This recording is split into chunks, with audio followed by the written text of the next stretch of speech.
अपने जन स्वराज यात्रा के दौरान चुनावी रणनीतिकार प्रशांत किशोर पूरे जोश में दिख रहे हैं। एक बार फिर उन्होंने केंद्र और राज्य सरकार पर जमकर हमला बोला है। पूर्वी चंपारण जिले में जन स्वराज यात्रा के दौरान एक सभा को संबोधित करते हुए उन्होंने प्रधानमंत्री नरेंद्र मोदी और बीजेपी पर बिहार को पिछड़ा ही रहने देने का आरोप लगाया है। उन्होंने कहा कि पीएम मोदी ने बिहार को लालू यादव, नीतीश कुमार के भरोसे छोड़ दिया है, इस कारण राज्य का सुधार नहीं हो पाया। चुनावी रणनीतिकार प्रशांत किशोर ने प्रधानमंत्री नरेंद्र मोदी और बीजेपी पर बिहार को पिछड़ा ही रहने देने का आरोप लगाया है। उन्होंने कहा कि पीएम मोदी ने बिहार को लालू यादव, नीतीश कुमार के भरोसे छोड़ दिया, इस कारण राज्य का सुधार नहीं हो पाया। सभी दल जाति और सामाजिक समीकरणों में उलझे हुए हैं, इसीलिए राज्य में बदलाव नहीं हो पा रहा। पूर्वी चंपारण जिले में जन स्वराज यात्रा के दौरान एक सभा को संबोधित करते हुए प्रशांत किशोर ने यह बातें कही। प्रशांत किशोर उर्फ पीके ने कहा कि बड़े बड़े नेताओं ने बिहार को ना सुधरने वाला राज्य मानकर छोड़ दिया। इसको सुधारने का एक ही तरीका है, बिहार की जनता सब मिलकर प्रयास करेगी तभी सुधार होगा, चाहे प्रशांत किशोर आए या 100 पीके आ जाए, बिहार उससे सुधरने वाला नहीं है। प्रशांत किशोर ने कहा कि आरजेडी सुप्रीमो लालू प्रसाद यादव ने अपने ही लोगों के साथ चालाकी की।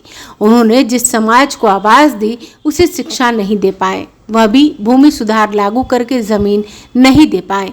उस समाज के पास पूंजी नहीं थी। जो लोग पिछड़े थे वह अभी भी वैसे हैं। वे लोग लालू के समर्थन में नारे लगा सकते हैं, लेकिन उनके बच्चे लालू के बेटों की बराबरी में नहीं बैठ सकते। पीके ने आगे कहा कि लालू के बाद बिहार की जनता ने नीतीश कुमार पर दाग लगाया, इसमें कोई दो राय नहीं। उन्होंने 7 साल काम करके दिखाया। 2005 के बाद राज्य में सुधार होता दिखा, मगर 2014 में लोकसभा के चुनाव में नीतीश कुमार चुनाव हार गए। फिर उन्होंने मान लिया कि बिहार में विकास से कुछ होने वाला नहीं, समीकरण बनाकर किसी तरह पद पर बने रहना एकमात्र उपाय है। प्रशांत किशोर ने कहा कि 2014 में बीजेपी ने लोकसभा जीतने के बाद 2015 में पूरी ताकत के साथ बिहार में चुनाव लड़ा, मगर बिहार की जनता ने बीजेपी को हरा दिया। नरेंद्र मोदी ने बिहार को नीतीश और लालू के हवाले छोड़ दिया। इसके बाद 2020 के विधानसभा चुनाव में बिहार की जनता ने बीजेपी को 75 विधायक दिए। नीतीश कुमार सीएम नहीं बन रहे थे। बीजेपी के पास बिहार को सुधारने का मौका था, मगर मोदी ने बिहार को नीतीश के हवाले छोड़ दिया, क्योंकि बीजेपी को लग रहा था कि जो 25-30 लोकसभा सीटें जीती है उन पर भी खतरा ना आ जाए। लालू जी की अज्ञानता कह लीजिए या उनकी चालाकी कह लीजिए, जिस समाज को उन्होंने आवाज दी उसको उन्होंने शिक्षा नहीं दी, उसको उन्होंने जमीन भूमि सुधार लागू करके भूमि नहीं दिया, और उस समाज के पास तो पूंजी कभी था ही नहीं। तो वो जो लोग पिछड़े वंचित रह गए वो आज तक वैसे ही रह गए। वो लालू जी के समर्थन में आवाज लगा सकते हैं, लेकिन लालू जी के बराबरी में उनके बच्चे कभी बैठ नहीं सकते हैं। फिर इस राज्य ने नीतीश कुमार पर दाव लगाया। नीतीश कुमार भी 5-7 साल तक उन्होंने काम भी करके दिखाया, इसमें भी कोई मानने में दिक्कत नहीं है।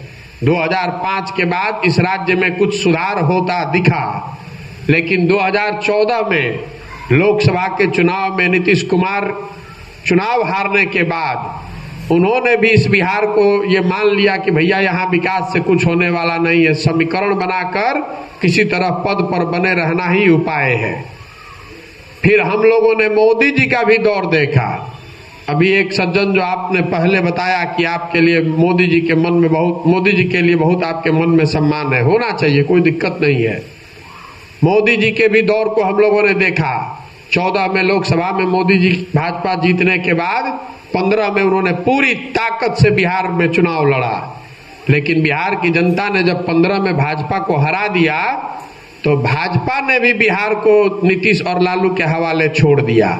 उसका प्रमाण ये है कि 2020 में जब आपने बिहार की जनता ने भाजपा को सबसे बड़ा दल बना दिया था, 75 एमएलए दिया था, नीतीश कुमार मुख्यमंत्री नहीं बन रहे थे, तो भाजपा को किसने मोदी जी को रोका था कि आप मुख्यमंत्री बन जाते, बनवाते अपने दल का, बिहार को सुधारने का जिम्मा लेते।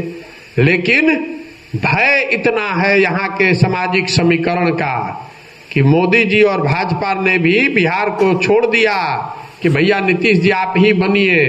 इसलिए छोड़ दिया कि कहीं 25-30 एमपी जो जीत कर जा रहा है दिल्ली, उसमें कहीं कोई खतरा ना हो जाए। तो जिस बिहार को बड़े बड़े नेताओं ने और दलों ने छोड़ दिया, न सुधर पाने वाला राज्य मानकर छोड़ दिया है। उसको सुधारने का एक ही तरीका है, बिहार की जनता जगकर अगर मिलकर प्रयास करेगी तभी सुधार आ जा सकता है। एक प्रशांत किशोर आ जाए कि 100 प्रशांत किशोर, उससे बिहार सुधरने वाला नहीं है। अगर आपने अभी तक हमारे चैनल को सब्सक्राइब नहीं किया है तो हमारे चैनल को जल्द से जल्द सब्सक्राइब करें, लाइक करें, शेयर करें और कमेंट करें। क्या आप पत्रकारिता के क्षेत्र में अपना कैरियर बनाना चाहते हैं? तो आज ही royal Ashoka institute of mass communication and journalism में अपनी जगह सुनिश्चित करें। आर्यभट्ट ज्ञान विश्वविद्यालय पटना से मान्यता प्राप्त 100% प्लेसमेंट के साथ royal Ashoka institute of mass communication and journalism नामांकन जारी है। हमारा पता है DS/16 गायत्री मंदिर के समीप, कंकड़ बाग, पटना 8,20,000। आप हमें संपर्क भी कर सकते हैं। हमारा मोबाइल नंबर है 9955456126।